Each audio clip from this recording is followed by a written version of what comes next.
Hello, welcome back to Theater Journal Shorts. I'm here today with Dr. Carla Neuss to discuss her article, The Performance of Personhood in Gender Reveal Parties, which appears in Volume 77, Number 1 of Theater Journal, out in March 2025. Hello, thank you so much for joining me today. Thanks for having me.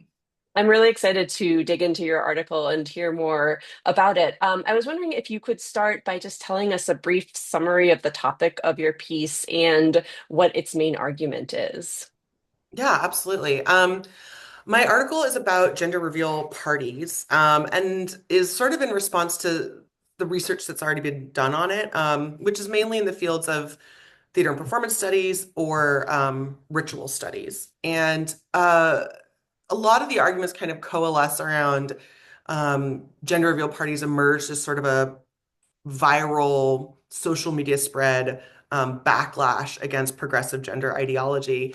And uh, I just was sort of wondering if there was an even deeper layer to that. So in my research, I end up sort of tracing and close reading the development of gender reveal parties that came out of the mommy blog sphere in 2008, and then doing sort of a deep dive back to Aristotle and Aquinas and ideas of how personhood and gender Mm. hated sort of within the history of Western thought, before turning to transgender reveal parties, which have become a reclamation of gender reveal parties within the trans community. So the journey of writing the article and exploring these things led me to an argument that I think is really saying how gender reveal parties serve a function, particularly in a post Roe v. Wade context in the US, to really form a speech act or a performative that instantiates personhood on an unborn fetus. So that's where the article kind of ends up. That's all fascinating. It's super timely, obviously, coming out in March 2025. But also, as somebody who has a small human in my life and did not have a gender reveal party, but has read a lot of mommy blog sort of social media, I find it really interesting to think about all of that from this lens of, like performance and speech acts. I think that's a great lens onto it and definitely contributing something new to the conversation. How did you come to this topic? That's a great question. As an emerging scholar, this is the first paper I've written, I would call it like from scratch, where I wasn't taking a seminar paper or a thesis or a dissertation chapter and trying to rework it. And in that sense, it was a like lightning bolt moment idea for this paper that almost never happens or had never happened to me. And it was at some point during the pandemic, and I was listening to a podcast. I should probably shout out the podcast. It's called You're Wrong About. And they're kind of cultural commentators debunking sort of cultural mythologies. And they had a episode on the prom mom, sort of moral panic in the 90s of high school students, girls who didn't know they were pregnant, go to prom, give birth in the bathroom, their baby dies, they kill their baby. There were legal cases involved. So I was listening to this podcast about this, and the context was they were interviewing a psychologist to try to understand how someone could be fully at term pregnant and cognitively not be aware of it, and if that was really possible. And the psychologist affirmed that and said, denial functions in these different ways psychologically, but use this phrase, pregnancy really has to be rehearsed, Hmm. to be kind of acknowledged within the mind of the pregnant person as a reality.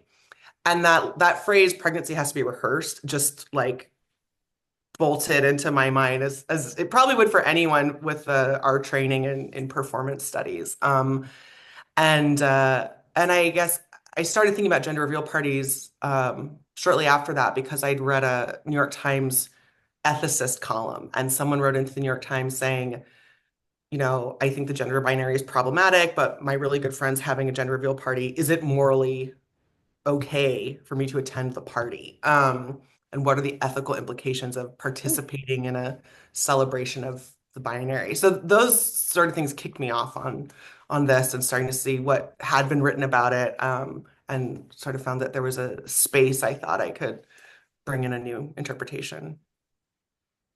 Thank you. That's a great podcast. Also, fascinating question. I feel like I encounter a lot of everyday occurrences where I have similar sort of like minor ethical quandaries where, the Mhm. question is, this isn't exactly something I would choose, but the conflict between what the event is supporting versus your own desire to support somebody in your community is an interesting one. How does this work connect to your other research projects, that you've been working on? I would say this piece is a bit of a departure from my research currently. I'm working on my first monograph on medievalist performance during times of political crisis in the 20th century. Um, and it was in some ways just nice to have a break paper that's doing something that's not medieval and is doing something really different. But I would say that they're connected in terms of sort of my methodology. I think my medievalist background and training always prompts me to go back for the really long view historically of how old are these ideas. So it was helpful that I've already been very familiar with the work of Aquinas from, the Scholastic era, the Middle Ages.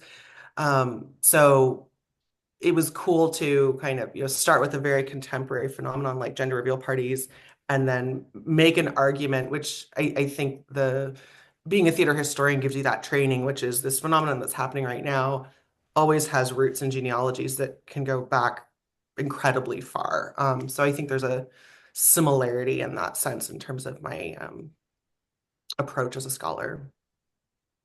Makes a lot of sense to me. As a theater historian, I love a deeply historicized argument. Um, so this video, our video interview series is largely targeting folks who are maybe non-specialists in your subfield or in the area of the paper or undergraduate students. So I'm wondering for those who might be watching it and coming to this topic for the first time, or maybe even have this assigned as part of class, what would you say are some of the key takeaways of your article?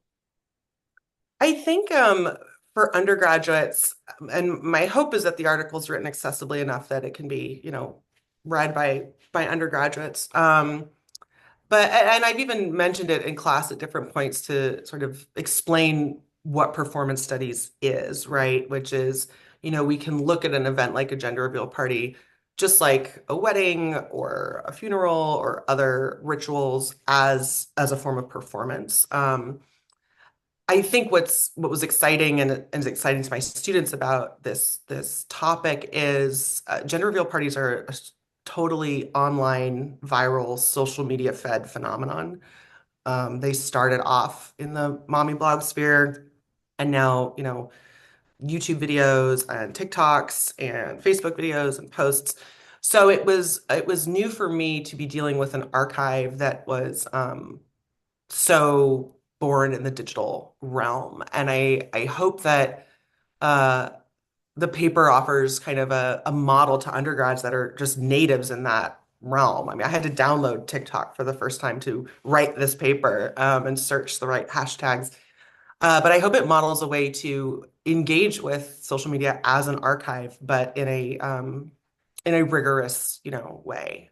Um, and everyone just talking about the paper, everyone has an opinion about a gender reveal party or has been to one or seen a viral video about it failing. So I think the topic itself is accessible, and I think that's refreshing for undergrads.